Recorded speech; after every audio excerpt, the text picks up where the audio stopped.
I've said before that self-improvement and work on yourself are myths used by people trying to offer advice, usually unsolicited, to a man that is unable to get with a woman with the idea that the improvements that they are suggesting are going to yield some tangible difference in the result that men get when they talk to women.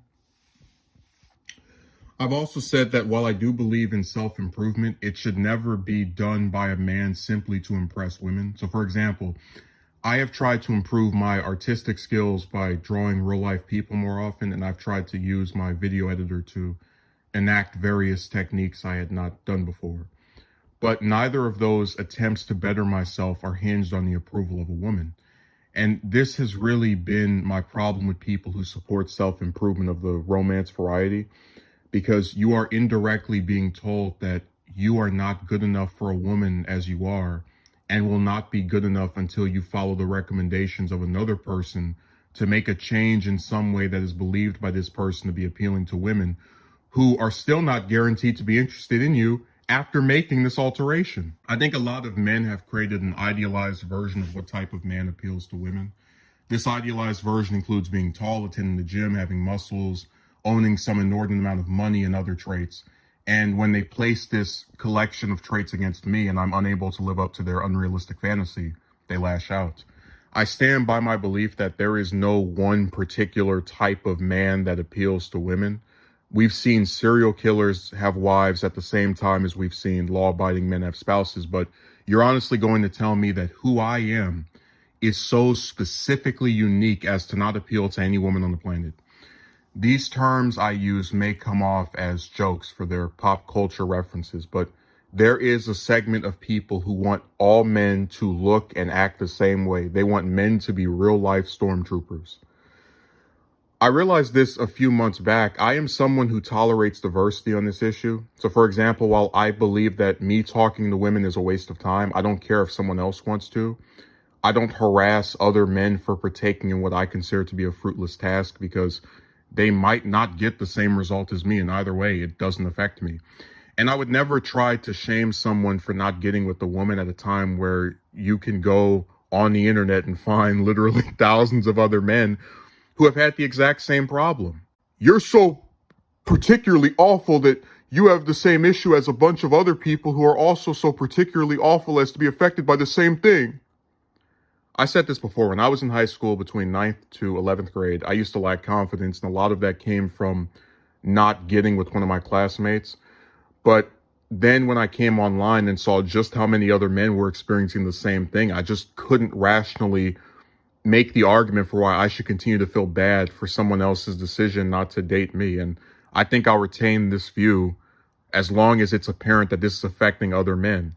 Men that don't look like me, men that don't live in the same state as me, men that don't even live in the same country as me. All of them say the same thing. Getting a woman to reciprocate your interest and go on a date is harder than sneezing with your eyes open. I don't like to repeat phrases I've heard other people say that often, but I do believe in this one. Beauty is in the eye of the beholder. There are a lot of women that I don't like for various reasons, whether it's the way they look, the way they act, or some combination of both. I simply do not possess the egotism as to claim that because I don't like them, no other man will, especially since I've seen multiple women who I find unappealing still manage to conjure up a partner. And I've seen a bit of this in my comment section. So just as I can show comments that will praise me as being physically attractive, I can also find ones that say otherwise. Just as I can find comments that praise my voice, I can find another attacking it. This is why I don't believe in self-improvement of this variety, because you will always have some segment of people that dislikes you for a specific reason that might not bother others or even be the reason why you're liked by other people. I think the person someone should try to improve themselves for is themselves. You will spend the most time with you, so why not be most concerned with appealing to yourself as opposed to someone over the computer that doesn't do anything for you other than run their mouth in the comment section of a video. Speaking of the comment section of a video, I am going to show you a series of screenshots to support my claim that I've been criticized for everything. I'm going to show the names of the users who type these comments as to prove it's not just one person typing a bunch of comments. And I want it to be understood that the reason I'm doing this is to support my theory that self-improvement and work on yourself are always going to be canceled out by the fact that you will always have someone who nitpicks a trait of yours to cite as the reason you're not with a woman. Face. Instead of reading what they wrote for this one, I'm just going to show you multiple men commenting that I'm ugly. These comments, as I've realized over time, are actually a blessing in disguise because they expose how fruitless trying to woo people over the computer actually is. Let's say in a hypothetical, I went to the gym for long enough to get a six-pack and that I owned some inordinate amount of money, and despite making these improvements, I was still turned down by a woman. These men would simply say that I'm ugly to undercut the validity of my argument. So basically, there's nothing you can do to improve yourself enough to be foolproof from being attacked over the decisions of women. Glasses.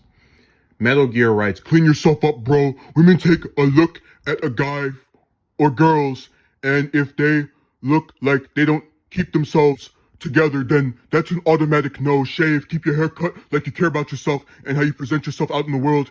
If you would prep yourself for an interview, then why, when attracting a mate, does this also not matter? Take those glasses off and wear contacts, bro. You can get girls with your looks, and if you work out and gain muscles, yeah, you catch my drift. So he explains his version of cleaning yourself up and includes my glasses in this. Apparently, I could shower and dress nice, but wouldn't be cleaned up because I'm wearing glasses. I find it funny that he compares attracting a mate to an interview when it's been proven that people wear glasses to work and also have various hairstyles of differing lengths. Also, according to his logic, even if I had muscles, women would still be turned off by me wearing glasses, so apparently working out wouldn't make a difference. But I also want to express why trying to get me to stop wearing glasses or citing them as a factor in me not getting a woman is a nitpick. When men talk about women being attractive, they'll discuss their breasts, their butts, their hair, etc. None of these things that they find attractive suddenly vanish when a woman wears a pair of glasses.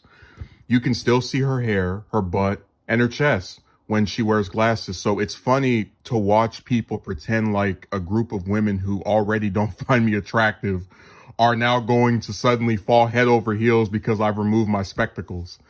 Also, when people attack me for wearing glasses in a video, they assume that I wear them when speaking to women. There are a lot of people who only wear glasses to drive or read with, and these people have no proof as to what amount of time I spend wearing them. I'm just going to put an assortment of comments for this one because a lot of people who talk about my hair lump something else in with it when they are making disparaging remarks about me. So the reason the hair comments are dumb is because they're assuming that I've had the same length of hair for multiple years, which is not the case. They are also assuming that I've had the same length of hair when speaking to most, if not all, of the women I had approached, which is also incorrect. In my How Romance Dehumanizes Men video, I mock the idea of the magic cut, which is this haircut that's going to make women who don't like you before now become magically attracted to you. The reason the hair comment is a nitpick is because I've seen bald women get with men at the same time as I've seen women with long hair get with men. So when I'm told that a specific hairstyle is a big turn on, I'm not really convinced. It's funny that I'll get accused of believing that all women are the same, but people in my comment section are the ones trying to convince me that no woman will ever find you attractive with this specific hair length. Also, think about the practicality of what they're saying. A woman will like you once your hair is cut in a certain manner, but if it grows out while I'm with her as hair is shown to do, she's then going to break up with me. Imagine if I came on here and said that I will only be with a woman whose hair doesn't grow past a certain length. I'd look like a lunatic, but this is what they believe. Cross. That guy wrote, you can't get expletive because your hair weird and your chain too little. So I look at my necklace as being a very minor part of my appearance. And when I was in middle school, I wore a tie every day and my necklace was covered as a result of this. Does anyone really believe that if I wore a different necklace or didn't wear one at all, women would now suddenly find themselves smitten with me? Remember, in that same comment, he's criticizing my hair, so he already admits the necklace by itself is not powerful enough to alter my result with women if I'm not wearing it. Also, I'm Roman Catholic. My necklace is a physical representation of my faith, as it was given to me by a now deceased relative of the same ideology as myself. So Apparently, I'm supposed to give up my freedom of expression and my daily tribute to a person I loved for the possibility of appealing to a random woman who's never done anything for me. You would never see someone tell a Muslim woman to stop wearing her hijab around men that aren't members of her immediate family so that they'll like her more. But I guess since I don't have a vagina, I don't get to express my religion freely via accessories and clothing. Voice. Jason Blade wrote, "Man, this radio voice." I don't have much to say here other than I've actually been complimented for having a deep voice. So it just goes to show you that someone will always find something about you unappealing, even if others like it. Personality. Black Doll in Pink wrote in part, "It's not your looks, it's your personality and demeanor which lacks confidence. The words and attitude you put out is what you attract. Stop going after people that don't want you, and know that it's okay if they don't want you."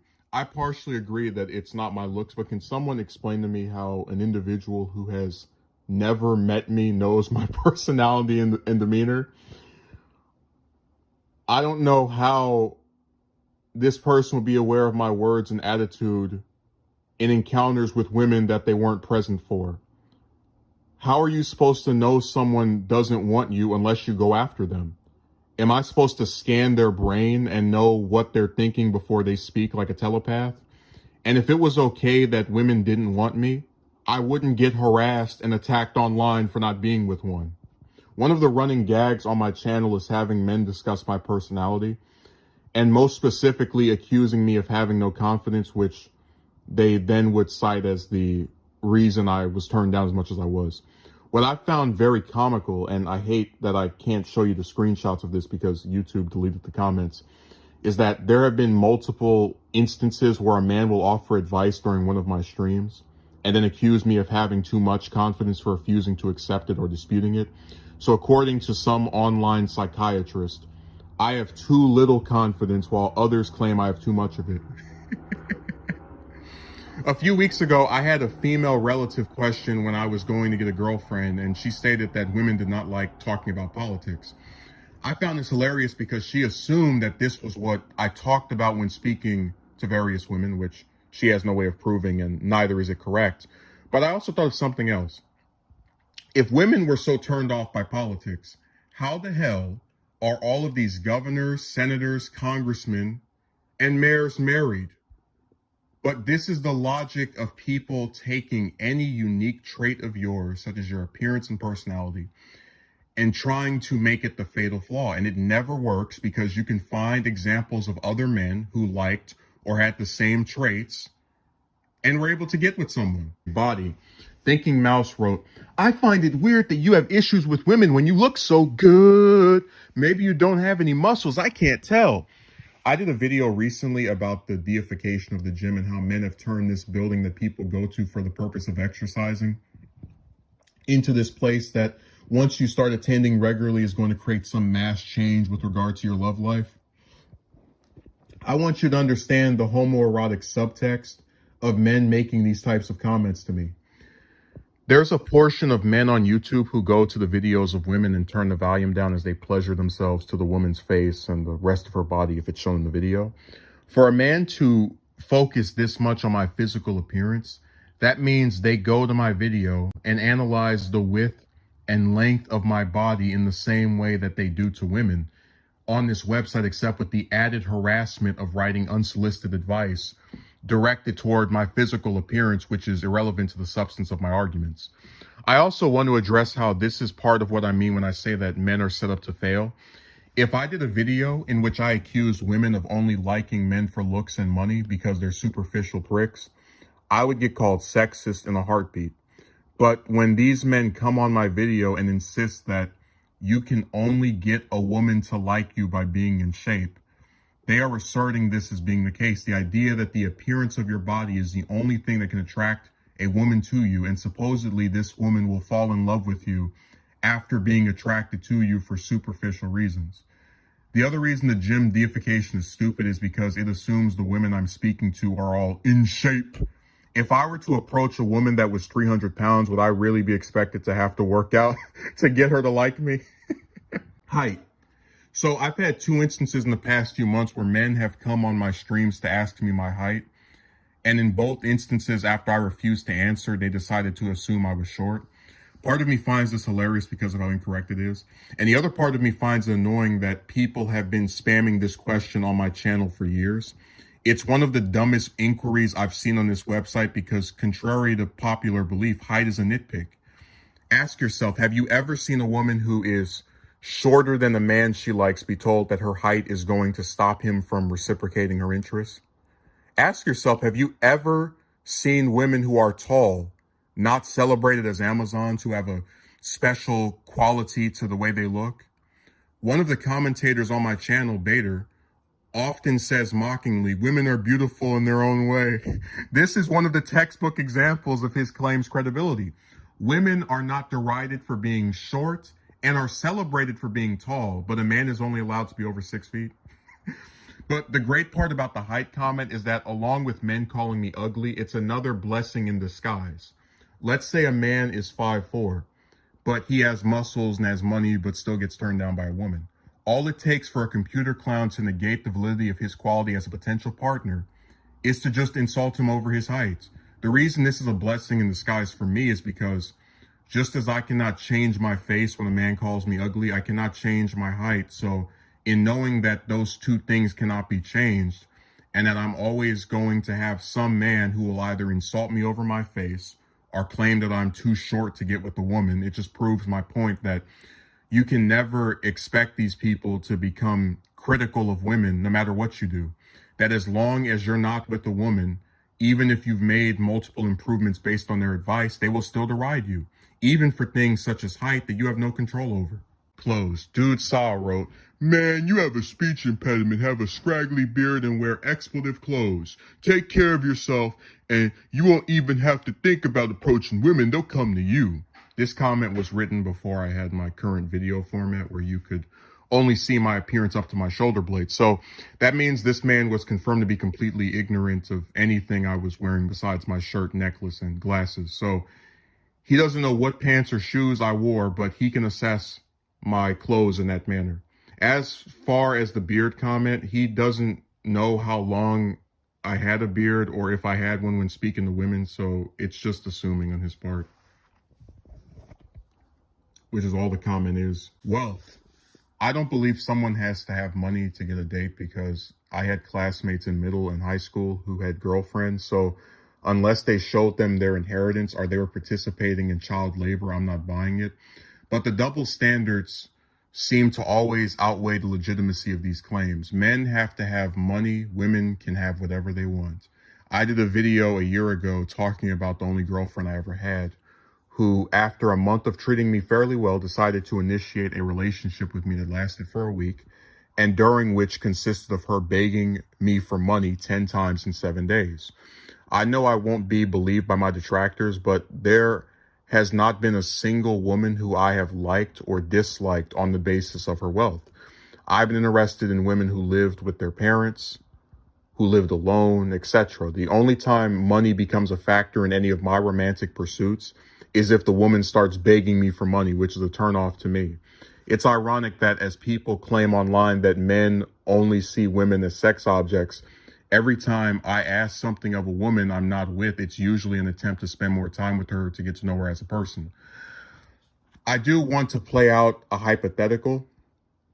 Let's say I eventually had a large sum of money to where it was evident I was wealthy just from what I drove or where I lived. I can't imagine this scenario playing out and me being any more incentivized to talk to women, because if they show interest, I'm just going to assume they only like me for money, which would be a deduction rooted in reality since they didn't show interest before. And if I tried to only like women that I knew were just as wealthy, I would be told that my standards are too high and have people cite this as the reason for me being single. This is why I say men are set up to fail, because you're told to do something that women don't have to do, and then either settle for women who haven't achieved what you have or be demonized for having standards, even though women have just as many, if not more. So in this video, you have seen comments in which I have been criticized for my hair, my voice, my necklace, my height, my body, my personality, my clothes, my glasses, and my face, with the expectation forwarded by my detractors that I would get a different result if one or multiple parts of who I am were different. And what's transpired is a reverse effect where I've changed none of it because I am content with who I am, but also because I know that as long as I'm not with a woman, I will get attacked regardless.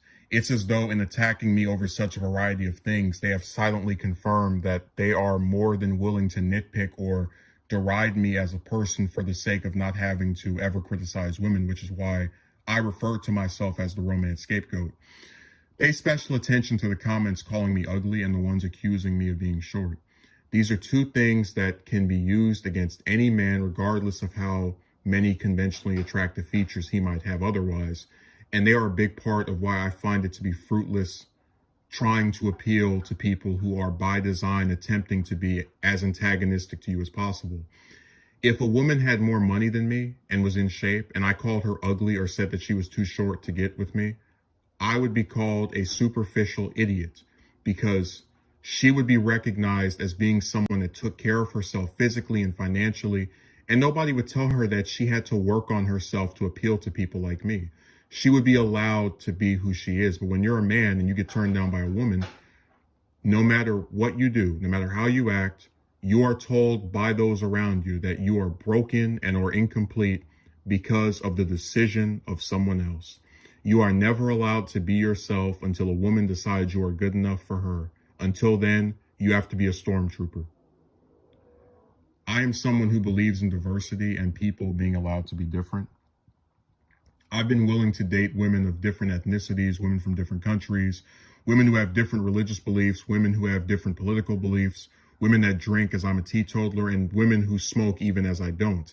I do this because I don't believe in the perfect woman, meaning that I know if I ever get a partner that I like to spend time with, she probably will have certain traits that are not my preference, but that I'm willing to look past because they don't get in the way of her appealing to me. It's funny how I offer acceptance while being met with intolerance. And at the heart of my dissatisfaction with women is the frustration of having a group of people who I've been told my entire life are not all the same act in a uniform manner when it comes to the question of will you go on a date with me. I'm going to close this out by telling you the story of the first woman I thought I was in love with. When I was in 10th grade, I met a schoolmate who was 2 grades ahead of me, and I asked her out only to discover that she had a boyfriend. When she turned me down, I interpreted her wording to mean that I would have a chance if she was not taken. So after I found out on social media that she was no longer with this man after they graduated from my high school, I also learned what college she was attending, and I'll just say that it was one in the South. I considered enrolling in her college prior to graduating from high school and even called the school to inquire about an application. And one day I sat back and I thought to myself, here I am, having only spoken to this woman 3 times, and I'm considering applying to a school that I have no interest in attending for any reason other than the fact that she happens to go there. And it was like the whole fantasy of her had unraveled. This was a woman who, despite being given my phone number, had never called me. This was a woman who, despite being reached out to by me on social media, had never started a conversation with me. And this was a woman who, despite having broken up with her boyfriend, had never tried to reach out to me when she was single. And I realized the one-sided relationship I had with her, where I had created a fantasy of her eventually reciprocating how I felt if I put in the work, when she had never cared or took notice of anything I had done to try and woo her. I was nothing to her. The reason I mention her is because people online are trying to get me to regress into doing these extraneous steps to appeal to a woman who doesn't care about me. But at the same time, they're pushing an even worse version of what I experienced with her.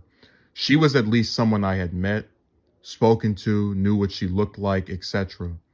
These guys are telling me to transform into someone else or transform my life for the sake of appealing to a woman who I've never seen before and who I've never met on the chance that she might want to go on a date after all of these various conditions they spout out in my comment section are met.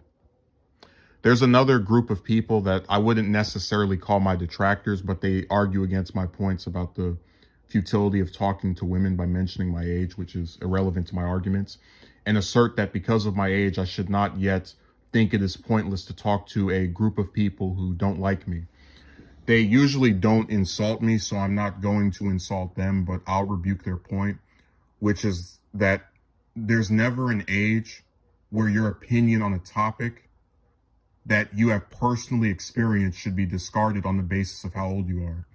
If my brother gets into a car accident and fractures his bones, how insane would I look if, as he was complaining about his injuries, I told him, "Oh no, wait until you're 30 for this to be something you can actually be upset over." But we really need to address why people telling someone that they don't have the right to be upset over the same stagnant, rehashed behavior from women is stupid.